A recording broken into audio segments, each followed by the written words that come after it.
In order to draw a transformed function, we have to know the basics. Today we're going to talk about parent points and how to find the critical points of our parent graphs. So to begin, all you have to do is pick an x value and solve for y. So if I pick 0 and I solve for y, then the coordinate would be 0, 0. 1 would be 1, 1. -1 would be -1, -1.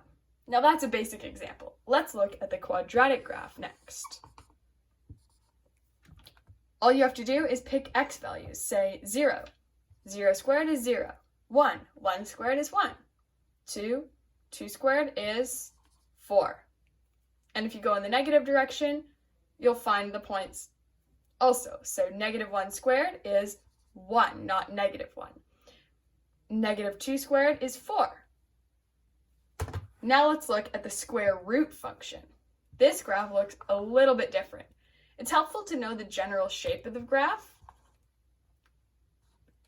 as well as these critical points, but they're easy to calculate, as you can see.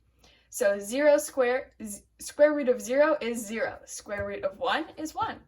Square root of 4 is 2. This is how I'm finding my points. This point, for example, would be, what x value did I plug in? I plugged in 4. What do I get for my y value? 2. So the point would be 4, 2. Now, I didn't include an arrow over here, and the reason for that is because let's try -1. Well, the square root of -1, if you try that on your calculator, you'll get an arrow because you can't square root a negative number. So the graph doesn't continue over here. This next function is called the reciprocal function. And when you plug in your values for x, if you plug in x equals 0, you'll actually get an undefined no answer. There's no response because x will never equal 0. That's because we have two asymptotes, which is just a line that the graph gets closer and closer and closer to, but never crosses. So we have a vertical asymptote as well as a horizontal asymptote. So y can never equal 0 as well. In order to find our critical points, the same principle applies. Pick a value for x, and you'll solve for y. So if I pick -2, I get -1/2 for y.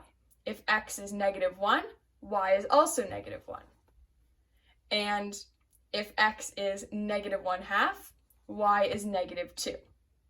Now, when you do have a fraction, it's a bit more complicated, but if you use your calculator, you'd solve for y anyway, but if you want to know the math behind it, 1 divided by, say, -1/2, if you're dividing by fractions, you flip it and multiply, so it would be 1 times -2/1, instead of 1 divided by -1/2. For the other side, the same principle applies.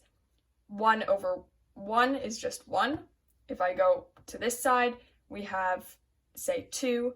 1/2 would be y. And if we go x is 1/2, again, that would be the flipping thing. So you would take the reciprocal. Instead of going 1 divided by 1/2, I would do 1 times, and then the reciprocal of 1/2. So 1 times 2. So y equals 2. This next graph we have here is called the absolute value function. Absolute value bars just means that whatever is inside these two lines has to be positive. And other than that, it's the same as the linear graph because y equals x. So 0, 0, 1, 1, 2, 2. But when you go on the negative side, you'd pick, say, -1 for x. But the y value has to be positive, so then it would be -1, 1, -2, 2. And this is what your graph looks like a V.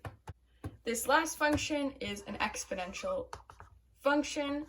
As you can see, we also have an asymptote here because the graph gets closer and closer to, but never hits. It approaches y equals 0, but y is never actually equal to 0.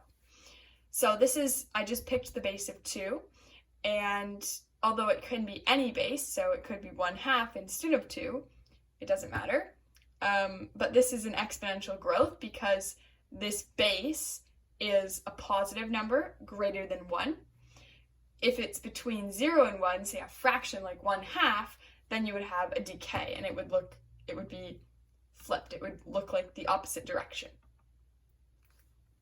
To find our critical points on this particular graph, this would be one critical point, say when x is equal to 0, y is equal to 1. So that's an interesting exponent law rule. And of course, if we had 2 to the exponent 1, that would just be equal to, so when x is 1, y would be 2. When x is 2 squared, y would be 4. So those are some critical points, and you can see that it would just continue exponentially up. Thanks for watching. Stay tuned for my next video.